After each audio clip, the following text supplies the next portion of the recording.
This video is all about different drawing techniques. On the screen in front of you, for your starter, there are 3 different images of 3 different drawing techniques. Let's see what you already know. Match up the correct drawing technique with the correct name. A. One perspective. B. Isometric. C. Oblique. Pause here and move on to the next slide to reveal the answers.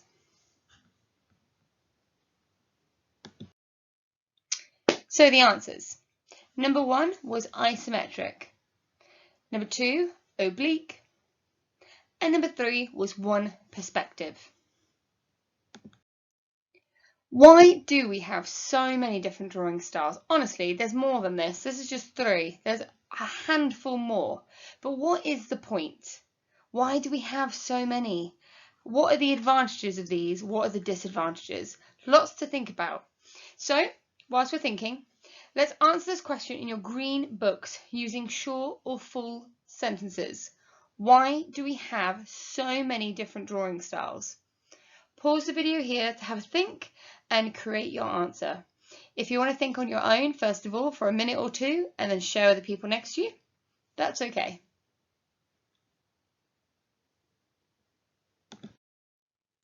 So there's lots of different answers that we can have here. On the screen, I've got just a few of my own. So why do we have so many different drawing styles? Here are some of the answers that I've come up with. I feel that they show you different views and angles that might be more useful. So depending on the image that you're actually sketching, you might find that you need to see an equal side or an equal view of each side, which means isometric might be more for you. It might be maybe you don't have the time to draw a perfectly accurate drawing, so maybe you want to go for a style that doesn't take too much time or thinking, which for me would be oblique. Or maybe it's a chance to show people different angles and different views, but also the different abilities that you have, which is why you might want to choose something like one perspective.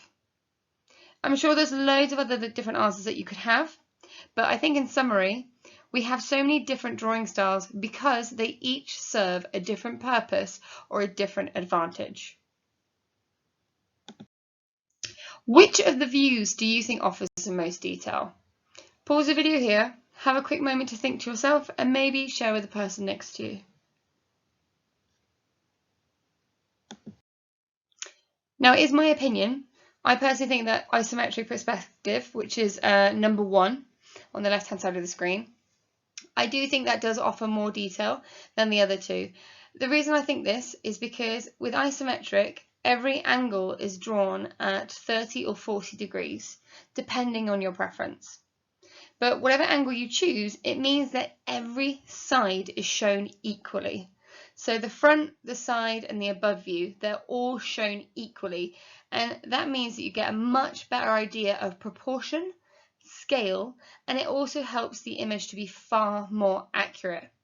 So if you are designing a product for a particular person, this, in my opinion, is one of the better drawing styles to go for.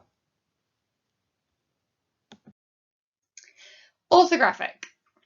So we have just looked at 3 completely different drawing styles, but that's not actually what we're going to be looking at today. We're going to try a brand new technical drawing skill called orthographic. Now, the reason we're doing this is because our clock, we need to see 2 particular sides. We need to see the front view and the side view.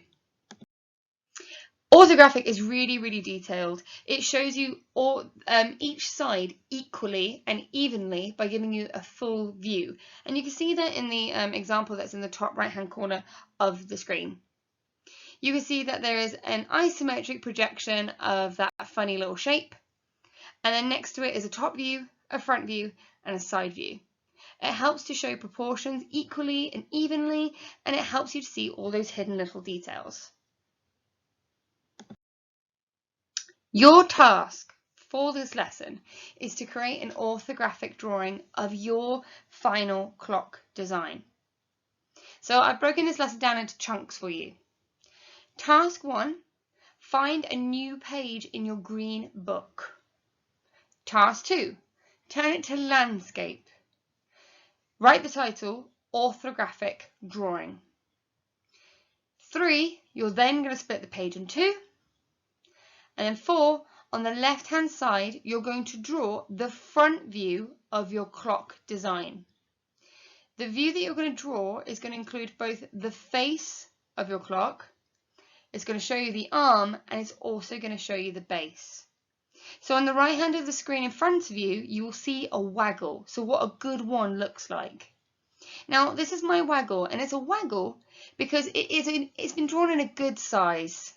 It takes up half the page, it's got detail, colour's been added, and personally I can really clearly tell that it's a donut as a clock. It shows the arm, it shows the base, colour's even been added to show the different plywood layers, so immediately you get a sense of what material it is. This is what I want you to aim for this lesson. What I'd like you to avoid is things like this. You want to use half the page. So the front view that you're drawing, you want it to try and fill up as much as the space as possible. So avoid keeping them small and to the corner. Try to add as much detail as you can to your design. And also, please, please, please, draw in pencil and not in pen. So this is a really good example of what to avoid with this task. So I know that's a lot to take in, but all of the tasks for you to complete for the first part of this lesson, guys, this isn't even all the work. The first task is for you to draw the final front view of your clock design, which includes the clock face, the arm, and the base. Now, if you're sat there and you're thinking, I have no clue, then this is your opportunity to choose what your final design is actually going to be. So remember, take your time, lots of detail, and try to draw it as best quality or to the best quality that you can. Once finished, the next tasks are on the next page. So, you've finished drawing the final design. Excellent. Of the front view anyway. What you're going to do now is we're going to move on to drawing the side view of your clock design. However, we're going to add something to help us keep the proportions accurate. Now, when I say the proportions, I mean we're going to make sure that the height of the face, height of the arm, and height of the base are all the same. To do this, all you need is a ruler and a pencil. So to make sure that the side view we're going to draw is to the correct scale and the correct proportion of our front design, we are going to draw something called projection lines, and you can see them here on the waggle in front of you. So the projection lines are just those little dashed lines, and I've drawn those using a ruler and a pencil, and then I've also gone over them in pen so you can clearly see them. But what they're doing is they're identifying the height of each element. So they're identifying the height of the base, so where the base begins, where the base ends. They're identifying the height of the arm, so where the arm begins and then where the arm ends. And then they're identifying the height of the face, so where the face begins and then where the face ends. And you can see all of these points through those little yellow circles on your screen. So all I've done is I've identified those points, and then I've used my ruler and my pencil to elongate those points, just to give me some guidance, so give me some reference as to how tall my face needs to be, how tall the arm needs to be, and how tall the height of the base needs to be when I draw that side view. And these are called projection lines. So what will these lines actually help you with? Well, I've just kind of given the answer previously. They're there to help you keep your drawing in proportion, because the whole point of orthographic drawing is it shows you different sides to the correct scale and correct proportions. So what I mean by that is all of the different heights of those different features, they all need to be the same. And when I show you the waggle on the next slide, I think you're going to go, oh yeah, no, I get it.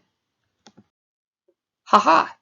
So, if you look at the screen, you will see, so using my projection lines, I have identified and drawn all those different features, so the clock face, the arm and the base all to the correct height. That's the purpose of those projection lines. The only acceptance to this is the arm of my clock is much longer in the side view than the front view because we're seeing the clock at a brand new angle. We're seeing it at the side view, which means we're seeing the part of the arm that was hidden by the face in the front view that we drew previously. We can also identify through this view the different layers of materials. So if you look at where the face is, you can see I've got a pink layer, a brown layer, and then you can clearly see where the flexible arm is. The flexible arm is a bit that's quite pale and it curves at the bottom. But the brown bit that's sandwiched in the middle, that's my first piece of MDF. And then the second piece, which is pink, that's my second bit of MDF, which I'm layering on top to add a little bit of depth. So that is something else that the side view will let you be able to show. It shows you all of those key hidden features that you wouldn't see on a front view. But that's what those projection lines are for. They're there to help you keep the scale and the proportions accurate. So what I'd like you to do now that you've finished your front view, you've added those details, and you've added colour, using a pencil and a ruler, I want you to add the projector lines of your front-facing view.